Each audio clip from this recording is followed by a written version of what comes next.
Hello, this is Ian Noel Camilotes for CEntertainment Media, and this is ChatterBox.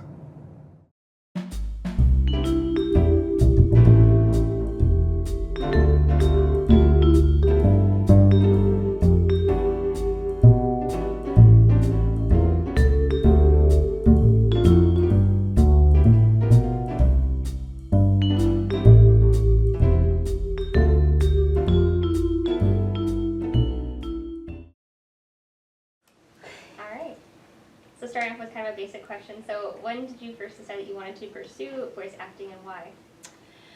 Well, actually, my voice acting career really kind of blossomed here in Chicago. I used to work at a bar called the Burwood Tap, and there was a gentleman that used to come in. He was one of my regulars. His name was Jeff, and he was an ad agency executive. I was taking classes at the time at Second City Improv, doing improv theater. And I wasn't really thinking beyond that too much. I was just like learning how to, create characters and be on stage theatrically. And he asked me if I wanted to come in to do some scratch tracks for the ad agency. So I was like, sure. So I went in. I did like the voice of a Cabbage Patch doll for them, and he was like, you're really good at this, you should consider doing it, like for a living. And I was like, really? And he's like, yeah. So they would bring me in to do some stuff, and then I started really kind of delving more into it because my background was radio and television production at Michigan State. I got a degree in production from there, and I worked at a talent agency, booking talent throughout college. So I had the background, like behind the scenes, and I dabbled a little bit in it just for fun. But then I really started thinking about it, and I was like, okay, well, maybe I'll pursue it further. So on top of the improv theater, I started taking voiceover classes to learn mic technique and character development for voiceover and commercial stuff, which is a whole other thing, industrial films. So that's kind of how it started. Awesome, thank you. Yeah.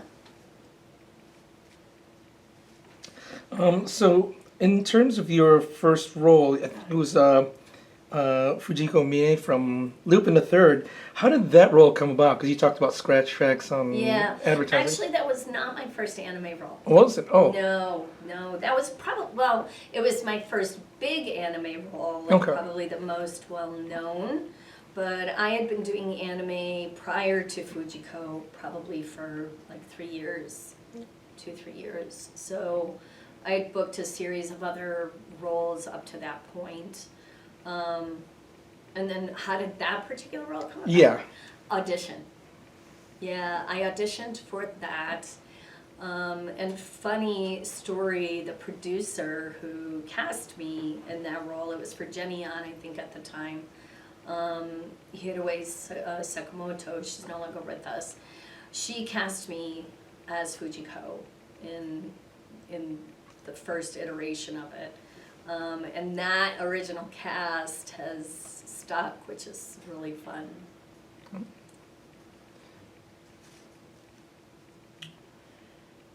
Going back to Bleach, what is it like to voice Rukia Kuchiki in Bleach again?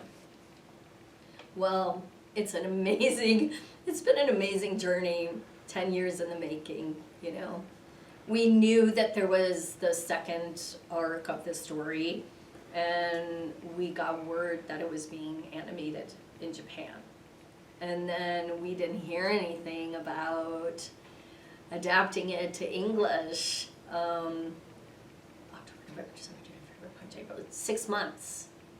We got word, and then 6 months later I got a phone call saying, we'd like you to come back to reprise your role. And I was like, yes. I felt like it was, a rebirth of the whole show, and it's created this whole other new wave of Bleach fans. It's just generational, and it's amazing. Thank you for answering. Yeah. So let me throw a curveball. So my question will be, My Thuggy Pony, how did that project come into fruition? I gotta make it a little interesting. Intriguing. Yeah, no. So My Thuggy Pony is a puppet show that I co-created and produced and directed with a voiceover friend of mine, Art Kimbrough, who used to do On Camera. He was actually the cop in Beverly Hills Cop. He has the line, oh, he fell for the banana and the old banana in the tailpipe. That's him. So we literally used to do like loop group stuff together. Okay. And the sound supervisor would put up on the screen Thuggy 1 and Thuggy 2, like efforts for Thuggy 1, efforts for Thuggy 2. So we started joking about it, saying that we were going to make a puppet show called My Thuggy Pony. I said, we should do a sock puppet show called My Thuggy Pony. And he's like, okay. And I'm like, no, I'm serious, like, let's do it. So my neighbor at the time was this amazing producer, director, and he literally, like, we contracted him to do, like, the set. We got Jim Henson puppeteers. I got this girl, Melissa Doss, to do, she made all of the puppets. She's a Henson puppeteer. I mean, it was just like an amazing, from start to finish experience. And Art and I and this other gal, Tara, we wrote the scripts and we did the whole thing in a month. Wow. Yeah. That's beautiful. It was just like a fun passion project. Well, I mean, I love that, and I love hearing like an intriguing, fun, passion Have project. you watched it? Have you watched the a little, show? I watched a little bit of it. I have not. I haven't continued watching it. Sorry. It's each episode is like a minute a minute or 2 minutes. So the whole thing from start to finish, including the music video that we did, which my husband and his brother did the track to, is like 20 minutes. Oh, So okay, it won't take a lot of time. Yeah. Yeah. I'm pretty sure I can just like flick through. Exactly. Flick at it through work and be like, yeah, I got 2 Yes, minutes to spare. yeah. Thank you. I highly appreciate that. Yeah, of course.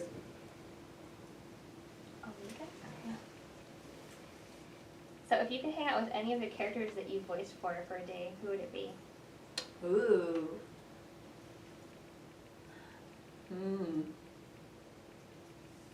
I think I'd want to hang out with Rukia. She's pretty cool. She's my favorite anime character. I'm Yeah. biased, but Is she? Yeah, I mean, especially if I could like fly with her for, because she could fly, so it'd be fun to hang out and like fly around with her for, a while, see what it's like. Thank you. Yeah. So another iconic role, and it's through Viz Media. You got picked to be Luna in the Sailor Moon series. Yes, I did. How did that come about, and what are your thoughts? How have you felt playing that iconic character from the Sailor Moon series? Well, okay, this is a two-part answer. The first part is, I will say, I was very nervous to reprise this beloved role in an anime that had been, already established for so many years. And I was like, because we came back, we did Cosmos, right? And then they were like, well, you're revoicing, we're doing all 200 episodes over again. And I was like, what? No, we can't do that. Like, that's not right. And they were like, well, yeah, it is, because this is the deal. So I found out that the creator, Naoko Takeuchi, actually handpicked the cast. So, and the story goes, I'm not sure, like, this is word of mouth. Lauren Landa told me this, and I'm not sure where she heard it from, that Naoko listened to our slates for our auditions and picked like a lot of the cast from the slates. Like, oh, that's my Luna, that's my Sailor Moon, that's my Sailor Mercury, that's my Sailor Jupiter. So she had a very specific idea, I think, in her head.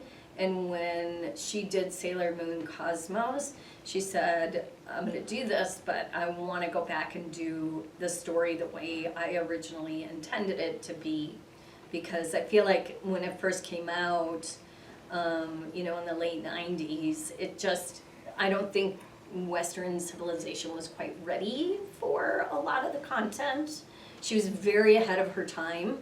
So now having it come back, you know, she said, this is the way I want to do it, and I want this story to be told unedited, the way I want it to be told, with the voices that I had it here in my head for it. Okay. So, yeah, so in the end, it's a huge honor. Like, I am extremely honored to play Luna as the English voice for this franchise. Like, it's heaven. Thank you. Yeah. You have a long list of characters you've voiced over the years. Can you share your favorite line from any of them?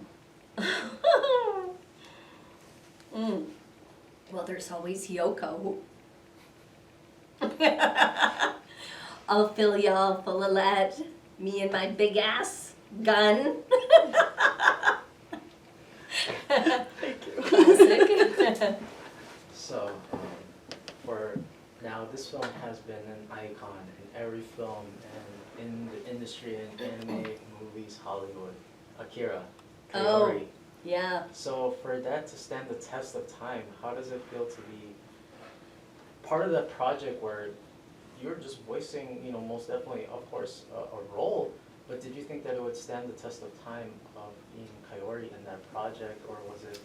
You know, I mean, I think I did have an inkling, just because we were redoing the film from previous years. So, you know, generally when I think a project comes back like that, it's already got sort of a cult following, you know, in a sense. Wait, would you like to do that bike slide? Say again? Would you like to do that iconic bike slide that Kaneda does? So when he slides. Oh. Yeah, because a lot of the films, even like, you know, a lot of the horror films, even the most recent one, he implemented his love for the old school, like Japanese anime. Yeah. Oh, for sure. Yeah. I feel like a lot of films recently, like over the past maybe 5 years, 6 years, are very heavily influenced by anime. Oh yes, most Very definitely. heavily influenced. Guillermo del Toro. I just watched a recent documentary Mhm. for even just, I know this is prevalent to Blade, but technically his the whole premise of Blade, even though it's comic books, he wanted to implement actually Anime. yeah, Yeah. into it. Yeah. Yeah. I believe it. Well, I appreciate for that. Thank Yeah, you. of course. So, what character do you feel like took you most out of your comfort zone? Ooh. Well, there's different, let's see, how can I word this? There's vocal comfort zones, and then there's topic comfort zones, right? Probably vocally, Chi was pretty difficult. Also Yuki Nagato from Haruhi, vocally. Topic-wise, young Satoru from Erased. Just the theme and the topic of that anime. It's one of my favorite animes that I've worked on. But it was heavy, you know, very heavy. And then also Princess Euphemia from Code Geass, which I feel was very ahead of its time. But talk about one of the most difficult scenes to play in anime, you know, the things that had to come out of my mouth in order to portray this character were really brutal. And the fact that she ends up, you know, I don't want any spoiler alerts. The thing that she does in the end is really terrible. So that was very tough. Thank you. Yeah. For some of a lot of different roles, you brought up Yoko as well, and you know, in that scene, which one do you feel is the one that best represents your career? do you What, think? my characters? No, yeah, out of the characters, which one do you feel is like a little bit more defining for you? Oh, boy, that's a really good question. You guys are coming up with some damn fine questions. I'm impressed. Oh, I'm gonna say Rukia. And the reason why is because she's just become such an iconic character, I think, in anime. And I know Bleach is considered one of the big three. And getting to be a part of that is like crazy, you know? Like I feel lucky and blessed to get to voice her. And I feel really connected to her on other levels. Like she's not, like there's certain aspects of her that I really resonate with. So I would say Rukia. Okay, For sure. gotcha. Can you share a favorite behind-the-scenes story from your time working on your long list of history of in this industry? And can you share like why that's your favorite behind the scene? Ooh, let me think. Well, it's funny, you brought up Lupin earlier as like my first role. I will say Lupin, the very first series, I think it was the second series we did first, was probably the most fun I've had. And it was just like this, you know, Richard Epcar was writing and adapting, and we would just laugh and laugh and laugh and laugh, and like some of the jokes that he would come up with. And I think he does like a panel at conventions with bloopers from our recording during that time, which I have not heard, but I know there's some stuff in there that I would probably be like, oh my God, I can't believe I said that. So yeah, it would have to be during definitely those first like year or two of Lupin. Thank you for that. Yeah. No, so it's a big thing in anime culture where they like to kind of combine two worlds like Jujutsu Kaisen, My Hero Academia, and crossover. So out of all the animes that you worked with, which characters would you like to finally coexist in one world and have them meet each other? The ones you voice. Oh, that's interesting. I haven't really thought about that.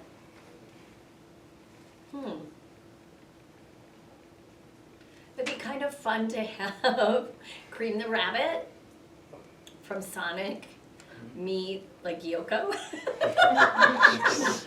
You know? That would be kind of an interesting, weird mashup for those two worlds, wouldn't it? Yes. It would be a fun interaction, that's for sure. It would, for sure. But thank you. Alright, so while you were growing up as a kid, was there any characters' voices that you would mimic? Or any that you hoped that you wish you could have voice acted for? You know, when I was a kid, I wasn't thinking about being an actor. I did theater. I did like local theater, and I loved it, but I wasn't like, I'm gonna be an actor.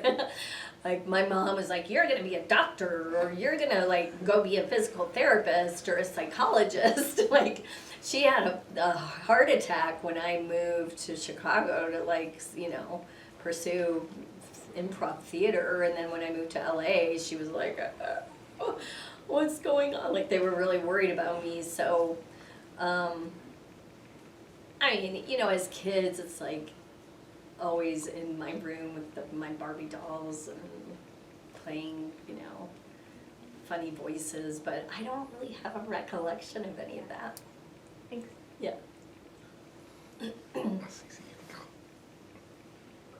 Oh, you go. Oh, no. Oh, here. Okay, so for my final question, for every convention, you know, they always try to put accumulate a grand stars of voice actors and to pull off an amazing convention.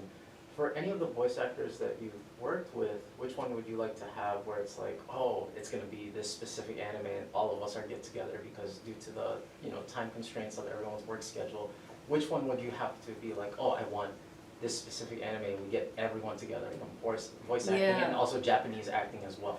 Oh my God, I would love to meet the Japanese actor for Rukia. I mean, hands down, I would love to meet her. I actually got invited to Kuwait, I think was it? Wow. Kuwait. And I turned it down because I was shooting a short film. This was last weekend. And then I found out afterwards that she was gonna be there. So I missed a chance to meet her, but I'm hoping that that happens down the road. I think it would be phenomenal to get the Bleach cast together from both sides, and oh my God, I would love to meet I think that that's a lot of, Tito. I mean, in the forums and just anything, Oh. I mean, we both love voice actors, both Japanese and English, but it would be amazing to have, even on a poster, English, Japanese, and Oh my- and everyone yeah. that was incorporated in the project, not just the voice actors, but, you know, obviously the artists and everyone that put the The soundtrack. creator, Yeah, it everything. would, that would be a dream come true. Yeah, I would love to go to Japan. I would love I've that. never been, that's like a bucket list.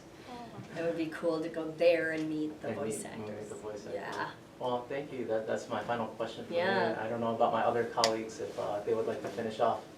I just have one more. Yeah. So who's someone that inspires you as a performer? Oh, boy. There's so many, you know. When I first got to LA, I really looked up to Mona Marshall a lot. And Mona, do you know who Mona is? No. She's been in the business a long time. She's on South Park. She does all of the female voices for South Park. But this woman is the most gracious, kind, generous person on the planet, and I would call her and ask her 5 million questions all the time. And she would answer them and be so kind and so patient with me. And I just really looked up to that, and I try and pay that forward as much as I can. But also she's super talented. So in the voiceover realm, I would say her as an actor, like I was always so taken with Alan Rickman. You know, he's no longer with us, but I just loved his style and his he was just so incredible as an actor. Thank you. Yeah. Do you have any upcoming projects that you're excited about that you're okay sharing with everyone? Let's see. Well, the new Bleach video game is coming, which I just found out about that I can talk about. And so that'll be fun. And that was cool because it's kind of a rewind of Arc 1. So I was like, dang, I feel like I'm just like in review right now of everything that happened in Arc 1 of Bleach. So that's fun. And then I am directing an original animated project called Aurora. It's A-U-R-A, Aurora. He spells it odd. I think that's the spelling. And Johnny Young Bosch is our lead. I'm in it, Steve Bloom is in it. Jeremy Lee plays the lead girl. We've got Ray Chase, John Eric Bentley. Yeah, it's an all-star cast. So we recorded the pilot was it last October? We recorded the pilot, I voice directed, and it's gonna be airing in October, so that's coming the pilot. And then we're gonna jump into episode 2 and 3. So I think he's trying to gain viewership on YouTube. So it's Aurora Official, if anybody's watching and they want to check it out. His artwork is really cool. It's like this old school kind of throwback to like early 2000s anime. And he's definitely anime inspired. So yeah, so that's really fun. And then I am directing. I just finished Jimmy King Academy, season 2, core 2. And then I'm directing something else that I can't talk it out, that I'm super excited about. And yeah, I've got a couple other things coming, but I can't say. Thank you. One of them is pretty big. 2 of them are pretty big, but I don't think they've been announced, so. It's understandable. Thank Yeah. you. Well, thank you for your time, and you guys, thank you for all answering all my colleagues' questions. Yeah, and please thank you, enjoy everybody. Anime Magic 2024. Thank you, thanks for the great questions. I appreciate not having the same questions. You guys really were creative, I appreciate that. Thank you. Yeah, Thank you. thank you. Thank you.